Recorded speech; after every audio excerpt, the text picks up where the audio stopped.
Hi மக்களே, good morning. இன்றைக்கி காலையிலே பாப்பாவுக்கு மருந்து தான் வேக போட்டிருக்கேன். அதாவது துளசி, கற்பூரவள்ளி இலை, அதுக்கப்புறம் தூதுவளை இலை, மிளகு, ஓமம், அதுக்கப்புறம் மஞ்சத்தூள், இது எல்லாத்தையும் போட்டு நான் பாருங்க சளிக்கு காலையில் கொடுத்துட்டு அதுக்கப்புறம் இன்றைக்கி ரசம் தான் வைக்க போகிறேன். ரசம் வச்சு அது என்ன ஒரு கருவாடு சாப்பிட்டா அவளுக்கு சரியாகும்னு சொல்கிறாங்க. சென்னா குன்னி கருவாடா, அதான் அந்த கருவாடை வறுத்து கொடுக்க போகிறேன் இன்றைக்கி. அதுதான் எங்கள் வீட்டில் எங்கள் அம்மா காலையிலேருந்தே கூப்பிட்டுட்ருக்கா, வாங்க வீட்டில் பூரி சுட்டுறோம் சாப்பிட்டுட்டு போன்ட்டு. பூரிலாம் நம்மளுக்கு செட் ஆகாது மட்டும் மக்களே. அதனால் காலையில் நானே செய்ய போகிறேன். மணி இப்போ 8 ஆகிட்டு, இன்றைக்கி ரொம்ப லேட் ஆகிட்டு. இந்த மருந்து கொடுத்துட்டு நான் இனி பொருள் வாங்க போனேன். என்கிட்ட ஒரு பொருள் வாங்கி போடாமல் ஏவாட்டு போயிட்டாவன். அதனால் நான் தக்காளி, கருவேப்பிலை, பூண்டு இந்த மாதிரிலாம் வாங்கிட்டு வரணும். கடையில் போய் வாங்கிட்டு வரேன். கஷாயம் ரெடி. இதை குடிச்சிட்டு எங்கள் அம்மா கடையில் போய் ஜாமான் வாங்க போகணும் பார்த்துக்கோங்க. இது அவளுக்கு தான். நைட்டு ஃபுல்லாக தூங்கவே விடலை என்னைய. அம்மா நேற்று நைட்டுமே அவளுக்கு அந்த கஷாயத்தை காய்ச்சி கொடுத்தேன்னா அது நைட்டு ஃபுல்லாக அந்த சளி இப்படி வெளியே வருது. இருமி அவளுக்கு காரி துப்ப தெரியல. அதாவது நல்லா வெளியே சளி எடுத்து துப்போம்ல, அந்த மாதிரி துப்பவே தெரில. அப்புறம் விக்ஸ் அது இதுன்னு போட்டுவிட்டு நைட்டு இப்போ 1 மணிக்கு மேலே ஆகிட்டு அவளை தூங்க வச்சுட்டு நானும் தூங்குறதுக்கே. இப்போ நான் காலையில் வெறும் வயிற்றுல இது கொடுக்குறேன். கொடுத்துட்டு போய் ஜாமான் வாங்க போனேன். இப்போ மணி 8:15 ஆகிட்டு. என்ன ரசத்துக்கு மட்டும் தேவையான பொருள் ஒன்றுமே இல்லை. அப்புறம் சோறை பொங்கி ரசம் வச்சு அவளுக்கு மட்டும் அந்த கருவாடை கொஞ்சம் வறுத்து கொடுக்கணும் மக்களுக்கு. இன்றைக்கி நம்ம வீட்டில் எந்த இதுவுமே இல்லை. இன்றைக்கி ரசத்தோடு முடிச்சுக்கிட வேண்டியதான். 2 பேர்த்துக்கு என்ன செய்கிறது? ஆதி தரணுமா? இன்னும் மாறலை. கொஞ்சம் சுடு சுட குடித்தாதான் தொண்டையில் உள்ளதெல்லாம் அந்த இது வரும். போ குடி, காஃபி குடிக்கிற மாதிரி குடி. என் செல்ல பிள்ளை இல்லை, அப்போ தான் நெட்டு தருமே.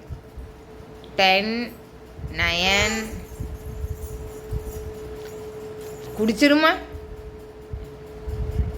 8, 7, 6,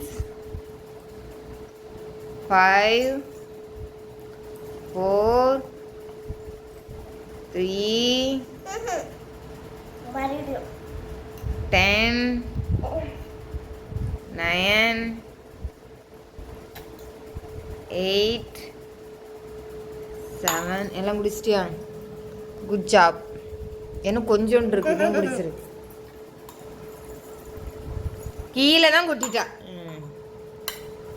சரி வா, நம்ம ஆச்சி வீட்டில் போய் ஜாமான் வாங்கிட்டு வருவோம். இவ்வளோதான் எங்கள் அம்மா வீடு. அதனால் எங்கள் அம்மா காலையில் பூரி சுட்டு வச்சுருக்கேன். பாப்பா அந்த ரத்த கையில் போட்டுறாம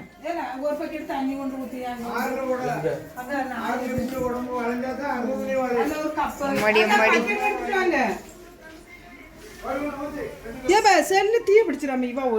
எங்கள் அம்மா காலையில் என்ன ப்ரிப்பேர் பண்ணுறாங்கன்னா ஸ்வீட் போண்டா சேல்ஸுக்கா சாப்பிட்டுட்டு மிச்சம் இருந்தால் தின்னு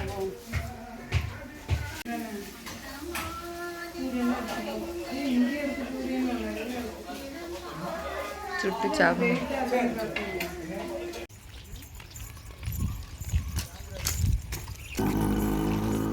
கொஞ்சமாக கருந்துளசி கிடச்சிச்சு, அதை பறித்து கொண்டு வந்துட்டுருக்கேன். நான் அன்னைக்கு நெத்திலி கருவாடு இருக்குது பார்த்தீங்களா, சின்னது ஐர கருவாடா ஏதோ இது, அதை தான் சென்னா குன்னின்னு நினச்சிட்டு அன்றைக்கி ரசம் வைக்கலாம் கிளம்பிட்டேன். அதுக்கப்புறம் நல்ல டீப்பாக பார்த்தா தான் அது கிடையாதான் சென்னா குன்னி கருவாடு. அப்புறம் உக்கடா மீன் மார்க்கெட்டுக்கு ஒரு நாள் டயாலிஸ்க்கு காப்பீடு திட்டம் ரெனியூவல் பண்ண போகும்போது 1 மணி நேரம் ஆகும் ரெனியூவல் பண்ணுறதுக்கு. அப்புறம் ரெனியூவல் பண்ணிவிட்டு 1 ஹவர் கழிச்சு 1 ஹவர் தான் ஆச்சு. அதுக்கப்புறம் சரி இங்கே கோயம்புத்தூர் ஃபிஷ் மார்க்கெட் எப்படி இருக்குன்ட்டு போய் பார்க்க போனேன்னா அப்போ அங்கே கருவாடெல்லாம் விற்றுட்டு இருந்தாங்களா. இது அதில் 100 ரூபாய்க்கு வாங்கிட்டு வந்தேன். இதுதான் சின்ன குனி கருவாடுன்னு சொல்லி தந்தாங்க பாருங்களேன். இவ்வளவு இது வந்து 100 ரூபான்னு வாங்கிட்டு வந்தேன். இதுதான் வந்து அந்த சின்ன குனி கருவாடா, இதுதான் வந்து சளிக்கு நல்லதுன்னு சொன்னாங்க. இப்போ வந்து நான் இதில் கொஞ்சமாக போட்டு ரசத்தில் இதை போட விருப்பம் இல்லை, ரசம் மட்டும் வச்சுட்டு இதை வந்து வறுத்து கொடுக்க போகிறேன், அவ்வளோதான். இதில் வந்து 1 கப் அரிசி எடுக்க போகிறேன். ஒரு வழக்குன்னு சொல்லுவாங்க தான்.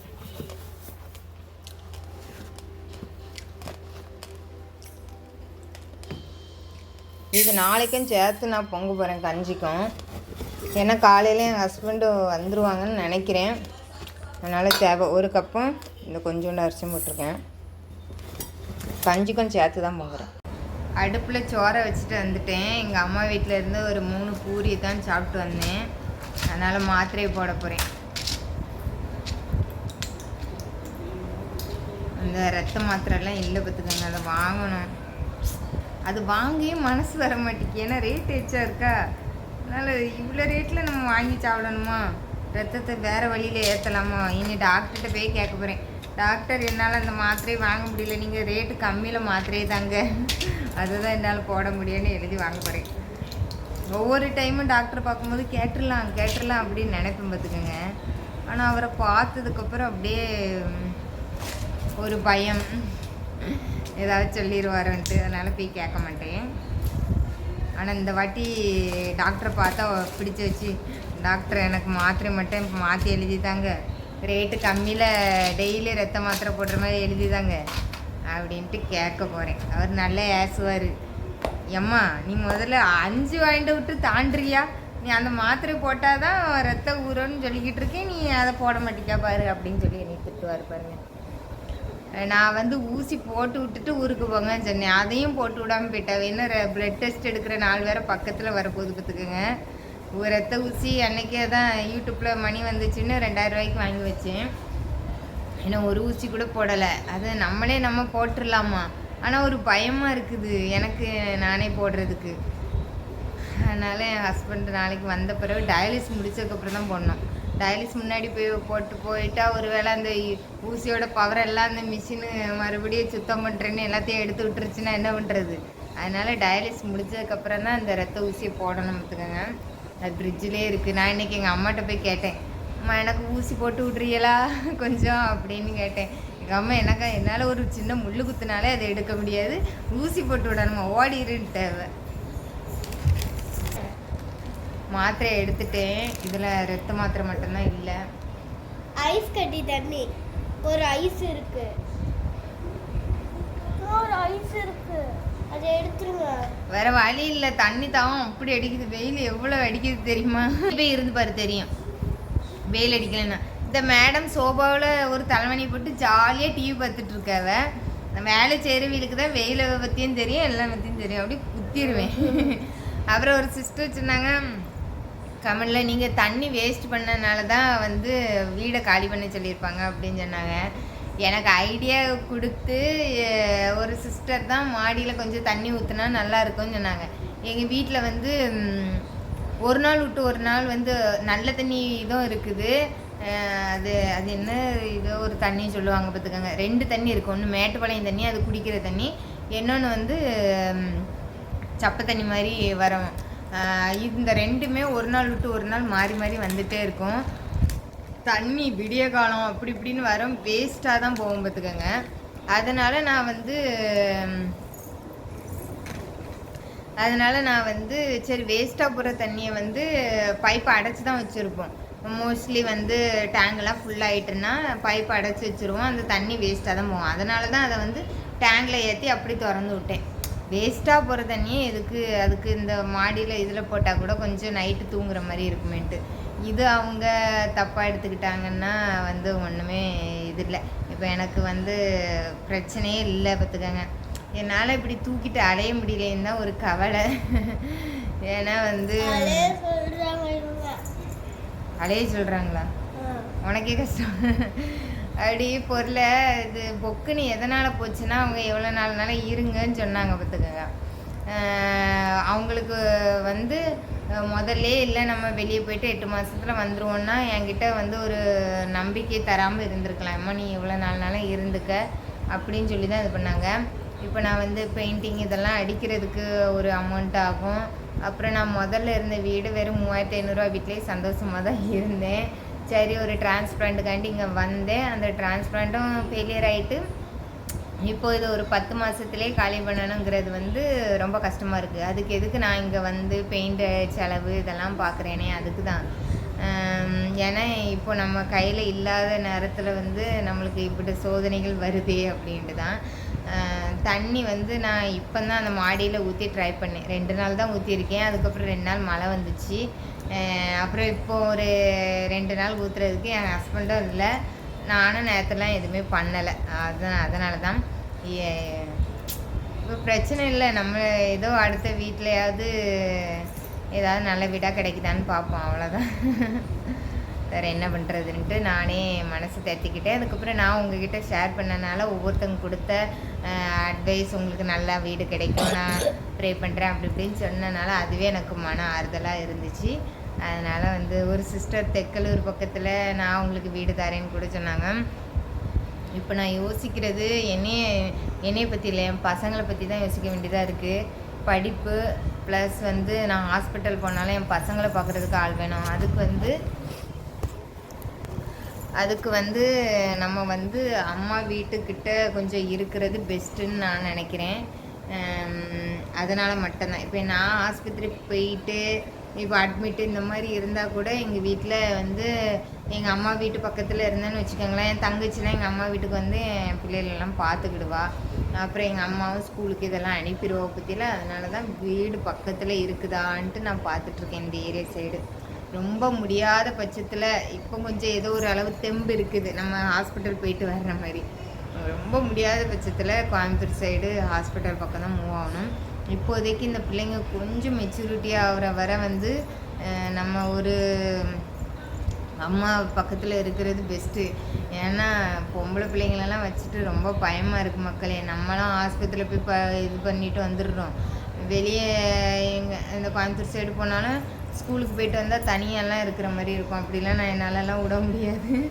அதனால் கொஞ்சம் ஒரு அளவு வளர்கிற வர நம்ம வந்து இருந்துட்டு, எனக்கு வந்து இப்போதைக்கு எல்லாருமே கிட்னி கிடச்சிரும்னு சொல்கிறாங்க. எனக்கு ஹாஸ்பிட்டல்லேருந்து கிட்னி கிடைக்கிற வரை நான் வெயிட் பண்ணுறதுக்கு தான் இருக்கேன். டயாலிஸ் பண்ணிவிட்டு இப்படியே ஏதோ போச்சுனாலே எனக்கு ரொம்ப பரவாயில்ல. நான் வந்து உடனெல்லாம் கிட்னி வைக்கணும்லாம் எதுவுமே இப்போதைக்கு எனக்கு தாட் இல்லை. இப்போதைக்கு எனக்கு ஒரு நல்ல வீடு கிடைக்கணும், இப்படி காலி பண்ணுங்கன்னு என் நிலமையை வச்சுட்டு யாருமே சொல்லக்கூடாது பார்த்துக்கோங்க. ஆனால் என்னால் முடிஞ்ச பெஸ்ட்டு வேலையெல்லாம் நான் செஞ்சு க்ளீனாக தான் என் வீட்டை வச்சுக்கிடுவேன். இப்படி வந்து ஒவ்வொரு வீட்டுக்காக போயிட்டு பெயிண்ட் அடிச்சுட்டு வாங்கிட்டு வருவோம், மறுபடியும் காலி பண்ணுங்கன்னு சொல்லும்போது ரொம்ப கஷ்டமாக இருக்குது பார்த்தீங்களா. ஏன்னா என்னாலும் வயசு கிடையாது, என் ஹஸ்பண்டுக்கும் 40க்கு மேலே ஆயிட்டு. அப்போ வந்து நம்ம பட்ஜெட்டை அந்த மாதிரி கிடையாது. வேலை செய்கிற சம்பள காசில் நம்ம குடும்பத்தை ஓட்டுறதே பெருசாக இருக்குது. இதில் நம்ம அடுத்தவங்களுக்கெல்லாம் இது பண்ணி வீடை ஷிஃப்ட் பண்ணுறதுக்கு ஆள் வைக்கிற மாதிரிலாம் நம்மகிட்ட இல்லை. நம்ம தான் அடித்து புரண்டாலும் நம்ம தான் வீடு ஷிஃப்ட் பண்ணுற மாதிரி இருக்கும். அதனால் நிறைய பொருளை வந்து ஒரு சிஸ்டர் வந்து கழித்து எடுத்துருங்க அப்படின்னாங்க. அந்த மாதிரி நான் வந்து பொருட்களை வந்து கொஞ்சம் கொஞ்சமாக இது பண்ண போகிறேன். தேவையான பொருட்களை மட்டும் வச்சுட்டு வேறு எச்சாலன்ற பொருள் இல்லை. எங்கள் அம்மா கல்யாணத்தப்போ வந்து எங்களுக்கு பாத்திரம் வந்து வாங்கி தருவாங்க. எல்லா பெண்களுக்கும் அவங்க வீட்டில் வாங்கி கொடுப்பாங்க. நிறையா கழிக்கணும்னா அதை தான் கழிக்கணும். ஆனால் ஆரி ஸ்டாண்டெல்லாம் கழிக்க மாட்டேன். அது வந்து எனக்கு வேணும். ஏன்னா என் பிள்ளைக்கு வந்து நான் ஃப்ரீயாக இருக்கும்போது பேட்ச் ஒர்க்குன்னு சொல்லுவாங்கள்ல, அங்கிட்ட ஒட்டு வைக்கிற மாதிரி பட்டர்ஃப்ளை இந்த மாதிரிலாம் பூவெல்லாம் செஞ்சு ஆரி ஒர்க்கில் அந்த மாதிரி ஒட்டுறதுக்கு நான் வச்சுருக்கேன். அது கொஞ்சம் தெம்பாகட்டுன்னு தான் பார்த்துட்ருக்கேன். ஆனால் வந்து பாப்போம், ஆனால் வந்து நிறைய பொருளை கழிக்கணும். நிறைய துணி, பழைய துணியெல்லாம் ரொம்ப காலத்தில் உள்ளதெல்லாம் சேர்த்து வச்சுருக்கேன். எல்லா துணியும் கழிச்சிட்டு தேவையான ஒரு 5 நைட்டி 5 சுடிதாரு இந்த அளவு வச்சுட்டு போதும். அதே மாதிரி பசங்களுக்கு 5 செட்டு இருந்தால் போதும்ன்ட்டு நான் நினச்சிருக்கேன். அப்படி இனி ஸ்டார்ட் பண்ணிட வேண்டியதான். ஏன்னா நம்மளுக்கு ரொம்ப நாள் கிடையாது. மே மாதம் அவங்க கையில் வீட்டை கொடுக்கணுமா. அப்போ நம்மளுக்கு மார்ச் ஏப்ரல் 2 மாதம் கம்மியாக தான் இருக்குது. அதுக்குள்ளே நான் ஒரு வீட்டையும் பார்க்கணும், வீட்டை ஷிஃப்ட் பண்ணுறதுக்கு ரெடி ஆகணும். அப்போ கடவுள் தான் என் கூட இருந்து எல்லாத்தையும் அழகாக ஷிஃப்ட் பண்ணி கொடுத்துடணுன்ட்டு நான் கடவுளில் தான் வேண்டியிருக்கேன். சரி, இனி வந்து நாங்கள் அடுப்பில் சாப்பாட்டுக்கு இது பண்ணியிருக்கேன். இனி குழம்பு வச்சுட்டு காட்டுறேன் மக்களே. பாய் சொல்லிடு.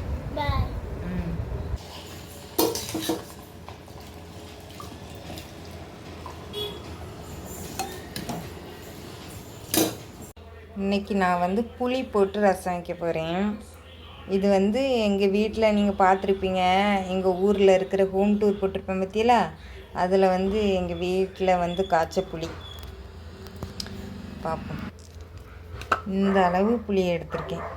இதுதான் ஃபஸ்ட் டைம் ரசத்துக்கு புளி போட போகிறேன். கொஞ்சம் கழுவிக்கிடுறேன். பாத்திரம் வேறு சிந்துக்குள்ளே கிடக்குது, அதையும் கழுவணும். ஓகே, இதை வேணி தண்ணி நல்ல தண்ணியில் ஊற வச்சாச்சு. புளி போடுறதுனால தக்காளி ஒரு 2 தக்காளி மட்டும். இன்றைக்கி மிளகு ரசம் தான் வைக்க போகிறேன். அப்புறம் அந்த கருவாடை வறுக்க போகிறேன். கருவாடை மஞ்சத்தூள் போட்டு கழுவி எடுத்துக்கிடுவோம். கொஞ்ச நேரம் ஊறட்டு மஞ்சத்தூளில். அதுக்குள்ளே நான் ரசத்துக்கு ரெடி பண்ணிட்டு வரேன். நான் வந்து பூண்டு இந்த 3 கட்டை சின்ன சின்ன பூண்டாக தான் இருக்குது. இதில் பாதி உள்ள சொத்தை இதாக இருக்கும். அதுக்கேற்றால பூண்டு எடுத்துக்கிறேன். பூண்டு இந்தளவே எடுத்திருக்கேன். இதை பூண்டு ரசம்னு சொல்லிக்கலாம், வேறு வழி இல்லை மக்களே. நம்ம சளி வேறு பிடிச்சிருக்கா, அப்புறம் கேஸ் ஆகாமல் இருக்கணும்னு இவ்வளோ மிளகு போடுறேன். அப்போ இது பூண்டு மிளகு ரசம். என் பிள்ளைக்கு சளி சரியானா போதும். எனக்கு 3 வரமிளகாய் போட்டிருக்கேன். அப்புறம் வந்து கொஞ்சமாக சீரகமும் நிறையவே போடுவோம். கொஞ்சம் கருவேப்பிலை போட்டு மிக்ஸி ஜாரில் ஒரு அடி எடுத்துருவோம். சூப்பராக அரைச்சி எடுத்தாச்சு. இனி தக்காளி மட்டும் 2 தக்காளி பிணைஞ்சி எடுத்துக்கிடுவோம். தக்காளி அரை தக்காளி கொஞ்சம் பூச்சி மாதிரி இருந்துச்சு, அதனால் வெட்டி போட்டேன். 1.5 தக்காளி கொஞ்சம் மல்லித்தலை இதை போட்டு பிணைஞ்சி எடுத்துக்கிடுவோம்.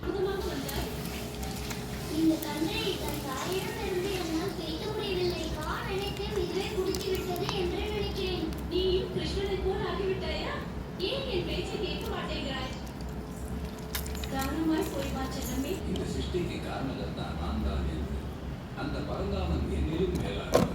அவரை பற்றி நான் அறிய மாட்டேனா? அவர் எதற்காக வைகுண்டத்தில் இருக்கும் சொர்க்கபுரியை விட்டு பிருந்தாவனத்தில் ஏழை கிராமவாசிகளோடு வசிக்க வேண்டும்? நீங்கள் என்னை மன்னிக்க வேண்டும் என்பதை, ஆனால் இயற்கையின் கட்டளையை மீறி அதை மாற்றும் சக்தி வேறு யாருக்காவது உண்டா கூறுங்கள். இன்று காலைதான் அவன் விஷம் கக்கும் அரசன் அகாசுரனை கொன்றான்.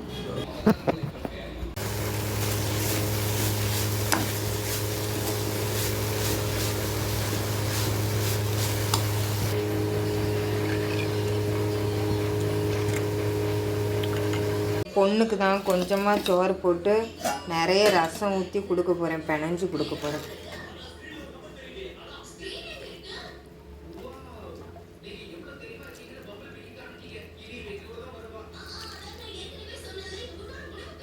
இது நல்லா பிணைஞ்சி அதோடு ஊட்டி விடணும். இதில் கொஞ்சம் கருவாடு எடுத்துருக்கேன். ஓகே மக்களே, இனி போய் நான் இதை வந்து நல்லா பிணைஞ்சி ஊட்டி விட போகிறேன். இதுதான் இன்றைக்கி வீட்டில் சமையல். அவளுக்கு எப்படியாவது நாளைக்கு ஸ்கூலு, அதுக்குள்ளே ஏதாவது ஓரளவு இருமலை சரி பண்ணணுன்னு தான் நான் இதெல்லாம் ட்ரை பண்ணுறேன். கஷாயத்துக்கும் காய்ச்சி போட்டிருக்கேன். சாப்பிட்டு ஒரு மத்தியானம் ஒரு 3 மணிக்கு போல் கொடுக்கணும். அப்புறம் நைட்டு ஒரு டைம் கொடுக்கணும். சரி, பாய் மக்களே.